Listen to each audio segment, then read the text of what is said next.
जब दास को ये ज्ञान हुआ, सन 1988 में नाम प्राप्त हुआ, तो 1989 में 1 वर्ष बाद दास ने क्या सोचा कि ये भक्ति बोध जो आपको देते हैं मंत्र, ये नित्यनेम करण की पुस्तक, ये छपवाई इस दास ने। और वो छपवाई इसलिए थी कि गुरुदेव को दे देंगे और वो भक्तों को आगे फ्री बांटते हैं।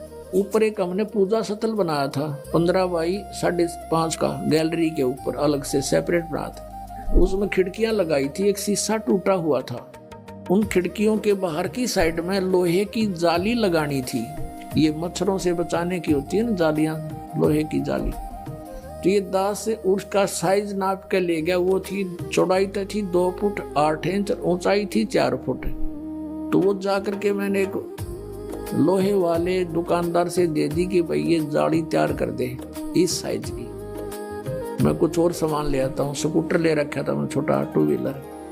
मैं एक सामान आगे से कुछ और लेकर आया, तो उन्होंने उसके नौकर ने वो जाली काट के पैक करके रखी, उसकी पेमेंट करके दास चल पड़ा। घर पे आया, बड़ा लड़का छोटी उम्र का था, 13-14 वर्ष का होगा, और एक और किराएदार रहता था वहीं पर, बिहार साइड का था वो। उनसे कहा कि भी तुम दोनों जने ऐसे करो, ये जाली लगा दो। उसमें सिर्फ लगा के कील ठोकनी थी और कुछ नहीं करना था। वो जाली लगाने लगे तो वो चौड़ाई में छोटी थी 8 इंच, उसके काटने में फर्क रह गया। धोखे से 2 फुट 8 इंच की बजाय 2 फुट काट दी और ऊंचाई से ही काट दी। उन्होंने मुझे बताया, लड़के ने फिर उसने दोनों ने कहा जी ये जाली तो छोटी है। मैं भी छोटी कैसे हो सकती है, मैं नाप के देख रहा हूँ नाप। मेरे सामने उन लगा के दिखाई 8 इंच छोटी। फिर मैंने ऐसे करके देखा, मैं कर दूसरी तरफ चला दी, वो यूं तो फिर और ज्यादा अंतर था। दूसरी फिर देखा, दूसरी भी ऐसी। अब वहां जहां मकान बना रखा था शहर, वहां से काफी दूर था, 3-4 किलोमीटर की दूरी थी। मैंने सोचा फिर देखेंगे, अब समय नहीं है। सुबह उठकर जल्दी अपनी ड्यूटी पर चला गया। उनने पीछे से उठा कर वह स्टोर में फेंक दी, उनकी माँ ने जाली। फिर कुछ दिनों के बाद क्या किया, पुस्तक छपवाई भक्ति बोध, और वो ऊपर रख दी उस पूजा स्थल में, तख्त के ऊपर।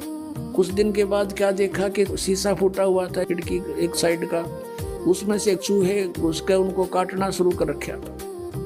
तो फिर मेरे दिमाग में आई कि वो जाली जो 2 थी, उन दोनों को एक पर लगा देते हैं फिलहाल, फिर देखेंगे। कुछ समय नहीं था, कुछ ऐसा लीला मालिक की थी, यो खेल खेलना था इस दास के साथ। तो मैंने उन बच्चों से कहा कि भाई ऐसे करो, वो जाली जो छोटी थी कांजी, वो ऊपर रखी है स्टोर से निकाल के, इन दोनों को ऊपर ओवरलैप करके एक खिड़की को कवर कर दो, इसमें से चूहे घुसते हैं। और पुस्तक काट दी भगवान की। उन्होंने कहा ठीक है जी। मैं चला गया अपनी ड्यूटी पर। तो शाम को मुझे चिंता थी कि नहीं लगा रखी होगी तो बच्चों से लगवाऊंगा। तो क्या देखा कि एक जाली लगा रखी है, एक जाली नीचे पड़ी है। अब मैंने देखा कि वो एक ही जाली पूरी लगी हुई है और कुछ एक्स्ट्रा लटक रही है। मैंने उनकी माँ से पूछा कि ये जाली वही है या कोई और चेंज करवा लाए बच्चे। उसने कहा जी मैं सुबह से इसको कह रही थी, भाई तू लगा दे, इस जाली को लगा लो, तेरा पापा फिर नाराज होगा। और ये मान नहीं रहा था, खेलने चला गया। अब आया था 20 मिनट पहले और मैंने उतार के अभी दी थी इनको। वही किराएदार जो अनिल नाम था उसका, बिहार का रहने वाला था, उन दोनों ने सीढ़ी लगा करके वो एक साइड में लगा दी थी और वो एक लादी एक पड़ी। मैंने कहा ये जाली तो छोटी थी। अब उनका ध्यान नहीं इतना और मेरा कलेजा पकड़ लिया। मैंने कहा बच्चा कहाँ है? वो बुलाया, दोनों इकट्ठे करे कि भी सच्ची बताओ। मैंने लड़के से कहा मेरे सिर पर हाथ रख के और कबीर साहब की कसम खा बेटा कि तू और नहीं लाई जाली। अगर नहीं पापा अभी मेरी मान उतार के नीचे डाली है। अरे ने पूछ लो, अभी लगाई हमने। फिर मैं उनको याद दिलाया कि ये छोटी थी जब तुम पहले लगा रहे थे, साल भर पहले, 8-9 महीने पहले। कहा ये छोटी थी, बिल्कुल छोटी। दोनों को याद आ गया। अरे अब ये कैसे पूरी होगी कि हमने नहीं पता। एक ये पड़ी, उनको जंग लगा हुआ थोड़ा थोड़ा, एक रेनी सीजन ऊपर का उतर गया था उसका। वर्षा का मौसम भी ऊपर के उतर चुका था। अब पुण्यात्माओं, वो दिन है आज, ये दृढ़ हो गया इस दास को कि परमात्मा जो चाहे सो कर सकता है। हमने सुना था द्रौपदी का चीर बढ़ा दिया, परमात्मा ने दास की लोहे की जाली बढ़ा दी। ये कबीर परमेश्वर है जिसने लोहे की जाली को भी बढ़ा दिया इस दास को दृढ़ करने के लिए।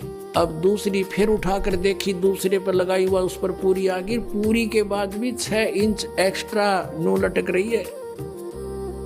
ये सन 1989-90 की बात है। अब पुण्यात्माओं, उस दिन के बाद इस दास का जीवन बदल गया कि परमात्मा जो चाहे सो कर सकता है।